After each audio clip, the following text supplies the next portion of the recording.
convidados de hoje, António Costa e Rui Rio, vêm ajudar a encontrar respostas para uma questão que está na ordem do dia. Permitirá a reorganização administrativa do território, vulgarmente associada à diminuição do número de freguesias, obter ganhos de eficiência nas políticas locais? Esta é a questão. O que é que nós devíamos alterar e em que sentido devíamos alterar para melhorar a gestão das autarquias em Portugal? Quando falamos da gestão das autarquias, linkado àquilo que é o magno problema nacional da dívida pública, nós estamos a falar de um problema menor. Praticamente nem sequer estamos a falar de um problema. O total da dívida das autarquias pouco ultrapassa 4% do produto interno brute. Fosse esse o problema da dívida pública portuguesa, e Portugal não tinha problema nenhum. Poderia talvez até mesmo emprestar dinheiro à Alemanha. Não é este o problema. Ainda que se faça grande esforço para a redução da despesa municipal, ainda que haja um grande esforço para uma maior redução da despesa municipal no Porto ou da despesa municipal em Lisboa, o efeito sobre o orçamento do Estado português é zero. Rigorosamente zero.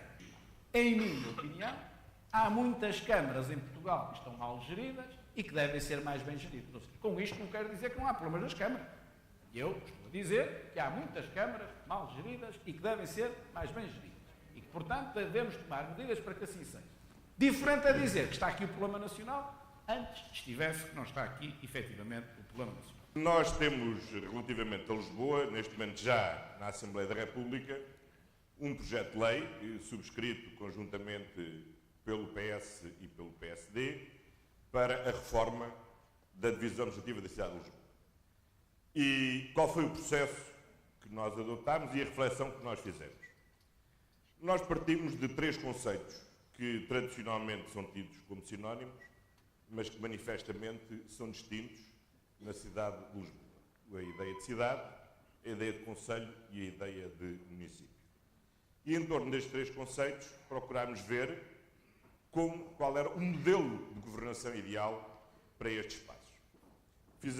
Encomendámos em primeiro lugar um estudo, que foi dirigido pelos professores João Seixas e Augusto Mateus, e que serviu de base de trabalho para a reflexão que vamos fazer.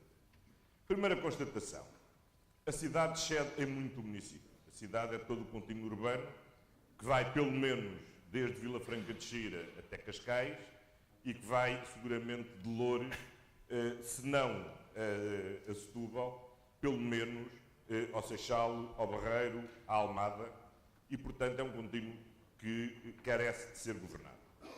E esse é um vazio que existe. Desde, creio que 89, temos o modelo das áreas metropolitanas. A experiência do Porto é porventura distinta. A experiência de Lisboa é que, de facto, ao fim destes anos, a área metropolitana de Lisboa, a sua mais-valia, o valor acrescentado que deu para a organização e para o funcionamento do nosso território, eu não diria que é nulo, não quero ser desagradável, mas é muito próximo do nulo. E isto porquê? Bom, por um lado, por déficit de competências, que não tem, e por outro, por um problema estrutural de organização. A área metropolitana de Lisboa é uma mera associação de municípios, onde cada Presidente de Câmara está lá a representar o seu próprio município.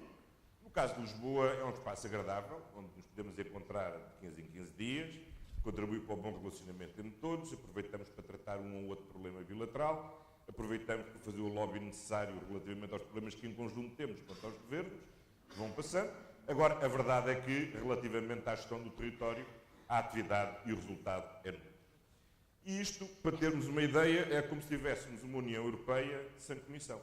Uma Comissão Europeia só com o Conselho, onde o representante de cada Estado-membro se sentava, como aqueles conselhos de ministros da Agricultura que nós vemos, que se prolongam durante a noite toda discutindo a cota da batata e a cota do tomate. Bom, e a gestão das áreas metropolitanas é assim. O meu papel, quando me sento na Junta Metropolitana, é defender os interesses do Conselho de Lisboa. Dos meus vizinhos, é exatamente o mesmo, é defender os interesses do seu próprio Conselho. O Porto teve uma evolução distinta, porque apesar de tudo teve um projeto em comum, que foi a gestão do metro do Porto, com as vantagens e o inconveniente que isso teve. As vantagens, claramente, para a afirmação da Junta como uma entidade, que tinha um projeto, um objeto, algo em que se concentrar, porventura com os inconvenientes que a própria estrutura do Metro do Porto veio a revelar pela necessidade da satisfação equânime dos interesses dos diferentes concelhos e não tanto uma visão integrada e global de uma rede de transportes que deve ser vista não em função de cada concelho, mas em função de uma realidade metropolitana. Ora, isto significa o quê? Isto significa que eu acho que nós temos que ter uma área metropolitana, como a Constituição prevê, como sendo uma autarquia própria. Uma autarquia com competências próprias, diretamente eleita pelos cidadãos, em simultâneo com as eleições autárquicas, e que passe a ter, efetivamente, uma autarquia que trate da cidade nesta sua dimensão. Que competências é que deve ter? Bom, deve ter várias. Deve ter competências, em primeiro lugar, que resultem da descentralização da administração central. Não se justifica, do meu ponto de vista, que continuemos a ter o planeamento do sistema de transportes públicos a depender do Governo e a não ser descentralizado para uma autarquia metropolitana. Tudo o que tem a ver com a gestão de incentivos ou com a promoção económica deve ter, obviamente, a escala metropolitana e não a escala da cidade. Nós temos, aliás, aqui em Lisboa uma boa experiência na Associação de Turismo de Lisboa, onde a escala de promoção é precisamente a escala da região. Porque é assim que se tem que promover o produto, como se tem que promover a atratividade económica. Não faz sentido nós realizarmos uma missão económica em que só atraímos sedes de bancos para a Avenida da Liberdade e depois dizemos, bom, olha, a indústria não estamos interessados, não deixe espaço no Conselho de Lisboa. Não, a promoção tem que ser uma promoção económica global de uma região e isso a área metropolitana devia fazer. E, portanto, deve ter quer competências que venham da administração central, quer competências que venham da administração municipal. Não sou daqueles que entende que a área metropolitana não deve ir buscar competências aos municípios. Deve. Há competências que, com vantagem, podem ser exercidas a essa escala. É o caso da promoção económica, mas é também o caso, por exemplo, da gestão de sistemas intermunicipais, que hoje já têm uma escala supramunicipal e que, com vantagem, podiam e deviam ser geridos ao nível da área metropolitana. Muita gente diz, bom, mas então isto faz sentido, nesta época de crise, com tantas restrições, em que é necessário fechar coisas, criar mais uma entidade. Eu digo o seguinte, eu acho que a criação dessa entidade é mesmo a grande oportunidade que nós temos para contribuir, para racionalizar, quer os serviços supramunicipais, quer a administração desconcentrada do Estado. A administração desconcentrada do Estado é algo que habitualmente passa desapercebido, mas que é a pleia de direções regionais que cada Ministério vai mantendo sem nenhum tipo de coordenação. É a sobreposição dessas direções regionais às competências das CCDRs. E agora já não aos governadores civis, que desapareceram os 18, bom, mas é que se mantiveram todos os serviços, embora agora já sem tutela efetiva de ninguém. E a vantagem que nós teríamos na criação da área metropolitana, vejo eu, é podermos, de uma vez por todas, quer as competências descentralizadas, quer por via da racionalização do que ficasse na administração desconcentrada do Estado, temos aqui uma oportunidade de racionalizar esse escalão da administração.